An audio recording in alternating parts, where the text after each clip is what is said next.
ఓం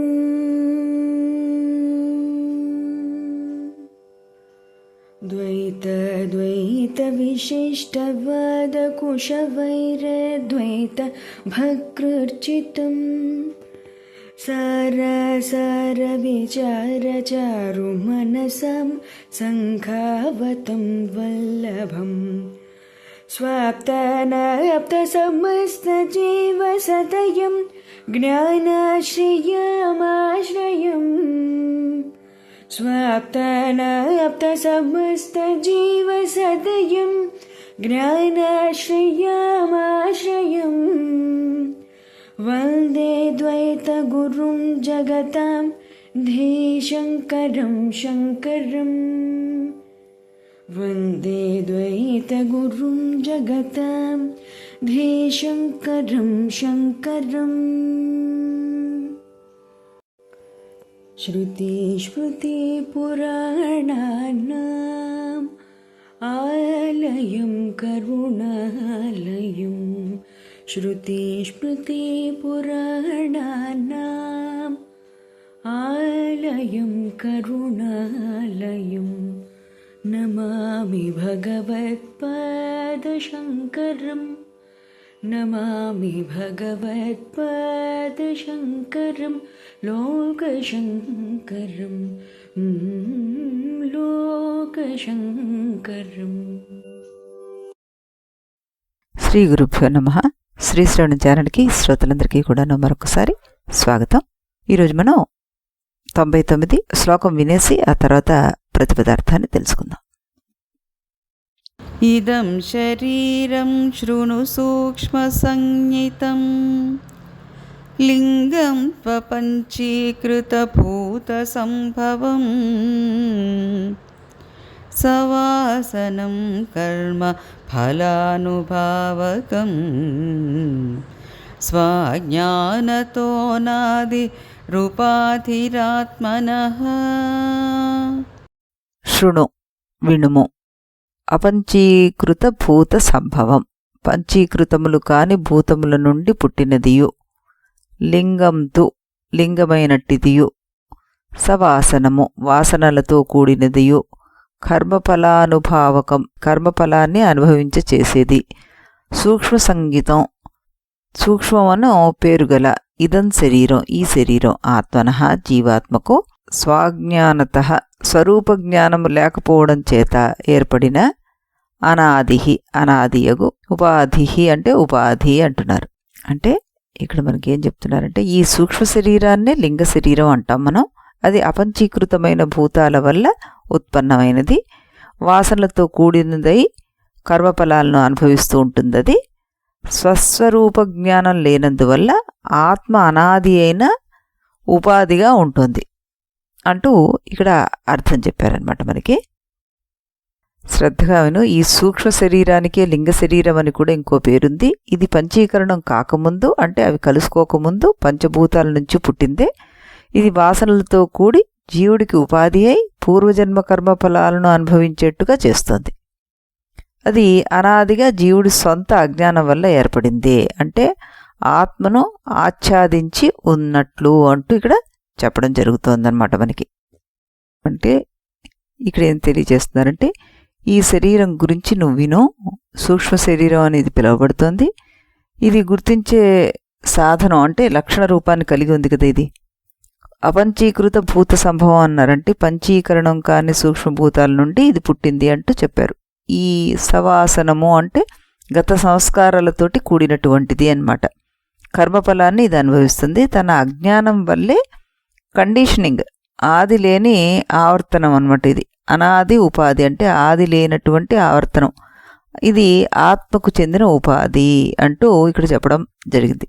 సూక్ష్మభూతాల నుంచి పుట్టింది, గత వాసనలతోటి ఉంది, ఇంకా కర్మఫలాలను అనుభవిస్తుంది. ఆత్మకు ఒక ఉపాధిగా ఉంటుంది. అది ఇక్కడ లింగ శరీరము అంటే లింగం అంటే ఒక గుర్తు ఒక సూచన అనే అర్థం అన్నమాట. సూక్ష్మ శరీరం ద్వారా జీవుడు గుర్తించబడతాడు. ఏదో ఒక దాని ద్వారా ఐడెంటిటీ కావాలి కాబట్టి ఈ శరీరం ద్వారా జీవుడు గుర్తించబడతాడు. అపంచీకృత భూతాలు అంటే ఇంకా స్థూలంగా మారినటువంటి స్టేజ్లో ఉన్నాం అనమాట, సూక్ష్మస్థితిలో ఉన్న భూతాలు. వాటితోటి ఈ సూక్ష్మ శరీరం ఏర్పడుతుంది. వాసనలు అంటే సంస్కారాలు అని చెప్పుకున్నాం కదా, అంటే గత జన్మల అనుభవాలు అనమాట, అలవాట్లు, అభిరుచులు, భయాలు, ఇవన్నీ మన చిత్తంలో నిల్వ ఉంటాయి కదా.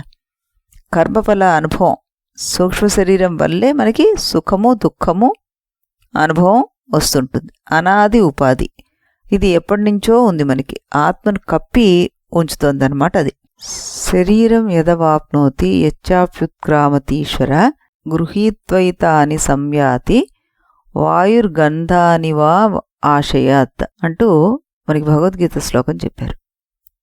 అంటే దాని అర్థం ఏంటంటే వాయువు గంధస్థానం నుంచి వాసనలు గ్రహించి తీసుకువెళ్తుందో అలాగా ఇక్కడ తీసుకుని పోయినటువంటి ప్రాణాలు దేహములందున్న జీవాత్మ ఏ శరీరాన్ని త్యజిస్తుందో దాని నుంచి ఆ మనస్సును ఇంద్రియాలను గ్రహించి ఏ శరీరాన్ని అయితే పొందబోతోందో ఆ శరీరంలోకి చేరుతుంది దాంతోపాటు అంటూ చెప్పబడుతుంది అనమాట.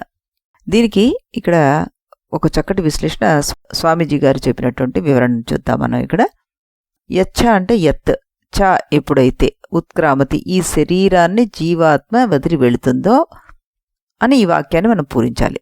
అంటే దీని ముందు శ్లోకంలో పదాలని ఇంద్రియాలని మనస్సును తీసుకువెళ్తుంది అన్నది కూడా తెచ్చుకుంటూ మనం యదా జీవ ఉత్క్రామతి తదా ప్రకృతిస్థాని మనఃష్టాని ఇంద్రియాన్ని కర్షతి అన్నది తీసుకుని ఎప్పుడు జీవాత్మ బయటికి వెళ్తుందో అప్పుడు స్థూల శరీరం నుంచి మనస్సును ఇంద్రియాలను తీసుకువెడుతుంది అని చెప్పుకోవాలి. దాని ద్వారా జీవుడు ఏం చేస్తాడు అన్న ప్రశ్న మనకు వస్తుంది. మనకు తెలిసిన వారు ఎవరిదైనా మరణం సంభవించగానే మనకి వెంటనే పట్టి పీడించే సమస్య, ఆ జీవుడు ఎక్కడికి వెళ్తాడు, ఏమవుతాడు, ఎలా వెళ్తాడు, అతని పరిస్థితి ఏమిటి? ఈ సందేహాలకు కృష్ణ పరమాత్మ జవాబు చెప్తున్నాడు అనమాట. శరీరం అవాప్నోతి ఈశ్వర అన్నారు. అంటే ఇక్కడ ఈశ్వరుడు అంటే జీవుడు అని అర్థం చేసుకోవాలి మనం. ఇక్కడ విషయాన్ని జాగ్రత్తగా గమనించాలంటున్నారు స్వామీజీ.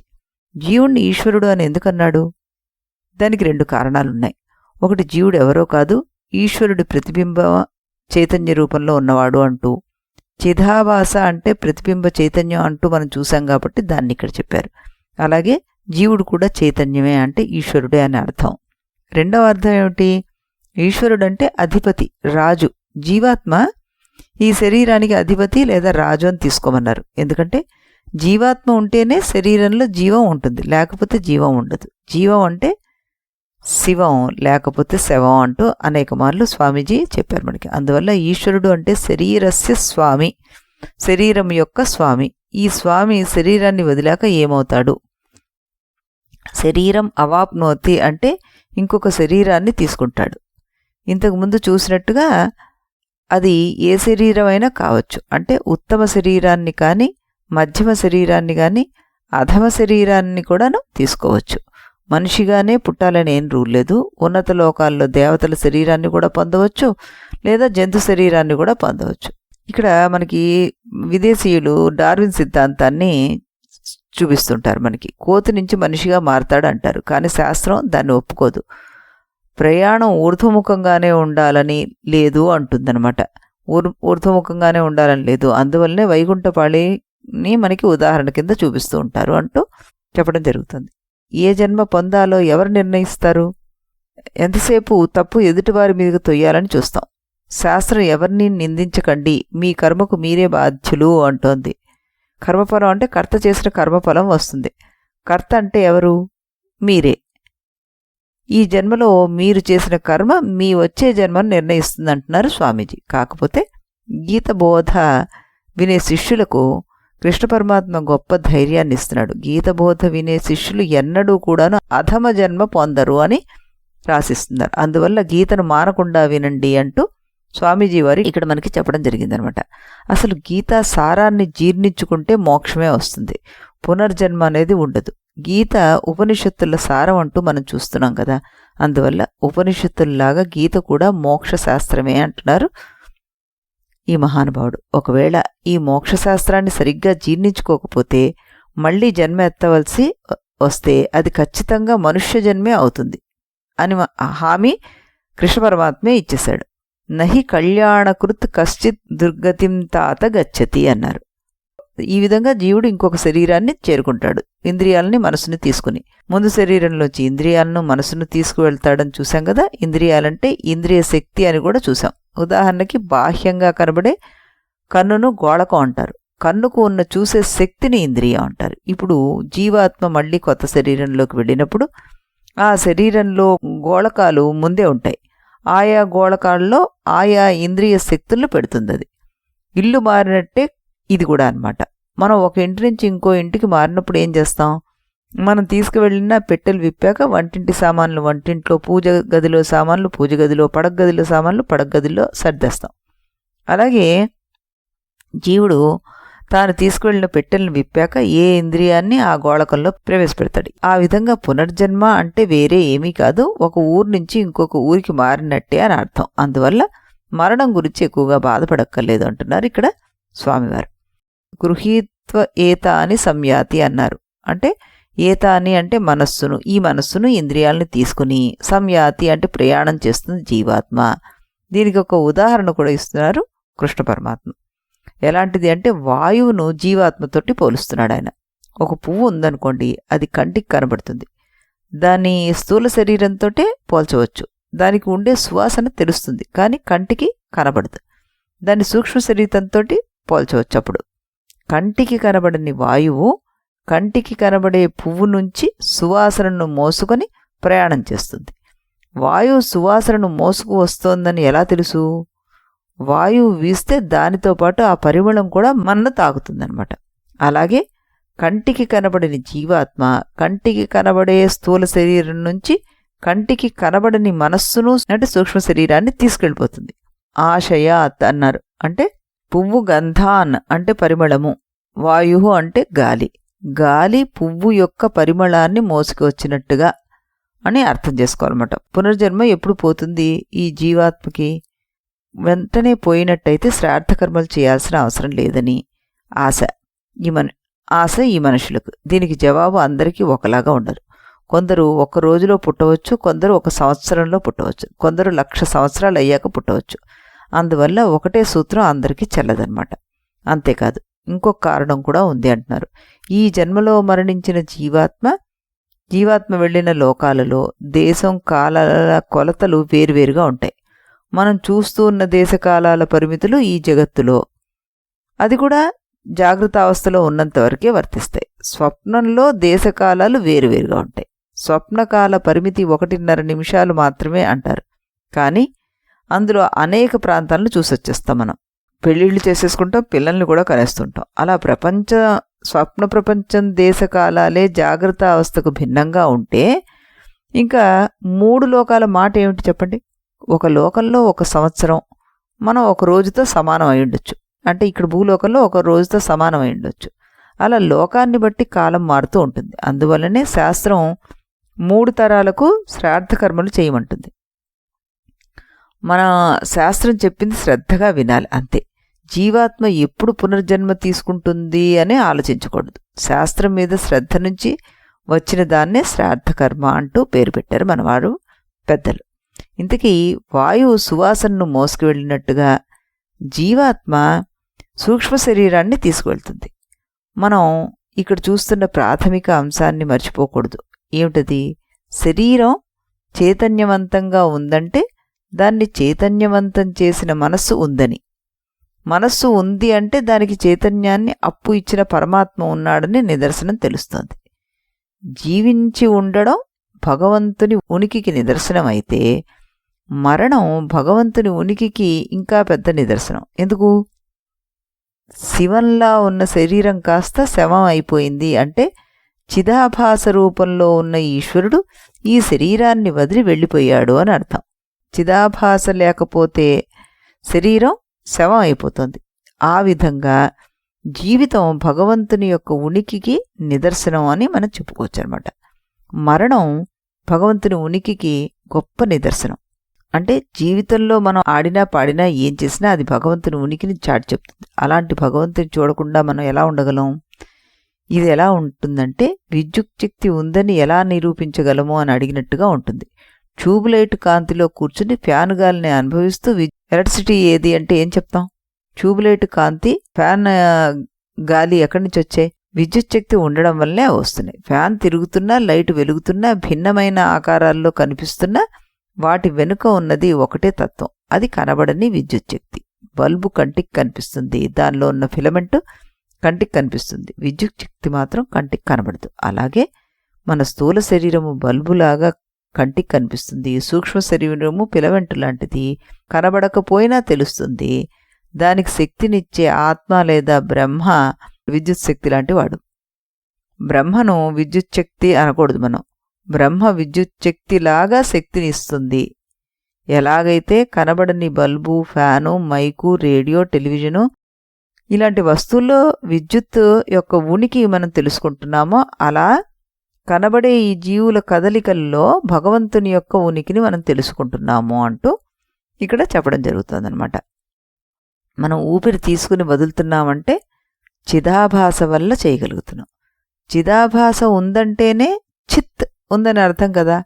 ఎందుకంటే చిత్ లేనిది చిదాభాసకు ఉనికేది, ఆభాసేది. ఆ విధంగా ప్రతి ఒక్క ఇంద్రియం యొక్క పని బ్రహ్మ ఉనికిని చాటి చెప్తోంది మనకి.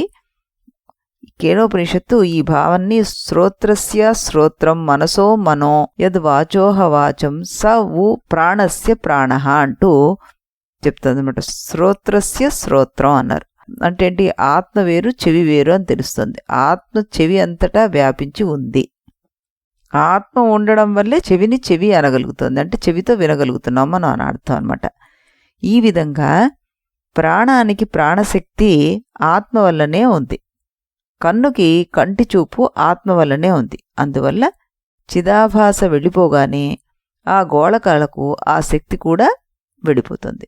చిదాభాస ఉండగానే శరీరం ఎంతో విలువైనది. దానికి అలంకరణ చేసి సెంట్లు పూసి నానా హడావుళ్ళు చేస్తాం. కానీ చిదాభాస మనతో పాటు బయటికి వెళ్ళిపోతే ఈ అద్భుతమైన శరీరం కాస్త శవం అయిపోతుంది, దుర్గంధం వెదజల్లుతుంది. యావత్ పవనో నివసతి దేహే తావత్ పృచ్చతి కుశలం గేహే అన్నారు. గతవతి వాయో దేహాపాయే భార్యాభిభ్యతి తస్మిన్ కాయే అంటూ ఊపిరిపోయిన తర్వాత ప్రియాతి ప్రియమైన భార్య కూడా భర్త శరీరాన్ని శరీరం అనకుండా శవం అని చూసి జడుచుకుంటుంది. అలా ఈ జీవాత్మ సూక్ష్మ శరీరాన్ని తీసుకుపోతూ ఉంది అంటే పంచ జ్ఞానేంద్రియాలను, పంచ కర్మేంద్రియాలను, పంచ ప్రాణాలను, మనస్సును తీసుకుని వెళ్తోంది. తర్వాత ఇంకొక శరీరంలోకి వెళ్ళిపోతుంది. ఆ శరీరానికి మనం ఇచ్చే అద్దె ఏమిటి అంటే కర్మ, అంటే పుణ్య పాప ప్రారబ్ధ కర్మ. అది వాయువు పుష్పాల యొక్క సుగంధాన్ని మోసుకు వెళ్ళినట్టుగా మోసుకు వెళ్తుందంటూ మనం ఇక్కడ చూడడం జరిగింది. జీవితం యొక్క సుగంధం ఏమిటి అంటే పుణ్యపాపాలు.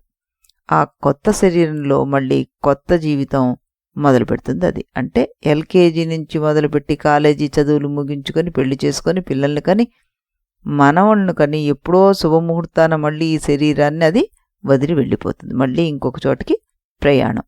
ఈ ప్రయాణం ముగియలేదు, ఇది అంతులేని కథ అవుతుంది అంటూ ఇక్కడ స్వామీజీ వారు సుదీర్ఘమైన తన ఉపన్యాసాన్ని అందించడం జరిగింది.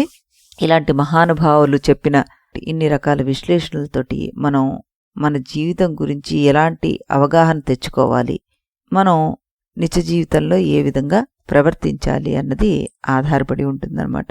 కర్మ ఆధారంగానే జీవుడు మారతాడు అంటూ మనకి బృహదారణ్యకోపనిషత్తు కూడాను చెప్తుందనమాట. యథాకర్మ యథాశ్రుతం అంటూ, యథాకర్మ యథాశ్రద్ధ అంటూ చాందోగ్యం కూడాను మనకి చెప్తోంది. జీవితం అప్పుడే నిర్ణయం అవుతుంది అంటూ. ఈ సూక్ష్మ శరీరం వాసనలు కలిగి ఉంటుంది, కర్మను అది కొనసాగిస్తుంది అని అర్థం చేసుకోవాలి మనం. జన్మ మరణము జన్మ, ఈ చక్రం ఇలా కొనసాగుతూనే ఉంటుంది. ఆత్మ మాత్రం కేవలం వాటిని క్యారీ చేస్తూ తీసుకువెళ్తుందన్నమాట. ఈ వాసనలు మారిపోతే మన అసలు స్వరూపం మాత్రం మారదన్నమాట. అప్పుడు మనం పరిశీలన చేసుకోవాల్సింది ఏంటంటే ఇది నా స్వభావమా లేక ఇది అలవాటా అన్నది మనం ఆలోచించాల్సిన విషయం. వాసనల నియంత్రణకి ఒకటి అభ్యాసం ఏంటి అంటే ధ్యానము. సత్సంగంతో దాన్ని శుద్ధి చేసుకోవాలి. నిష్కామ కర్మ చేస్తూ బంధ విముక్తులం అవ్వాలి. ఇదే మనం నేర్చుకోవాల్సిన అంశం అన్నమాట. ఈరోజు మనం ఈ ఒక్క శ్లోకానికి ఇంత సమయం తీసుకోవడం జరిగింది. రేపు మళ్ళీ ఇదే సమయానికి ఇదే ఛానల్లో 100వ శ్లోకాన్ని విందాం.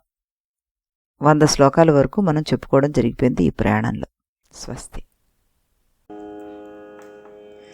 इति गुरुवाक्यम्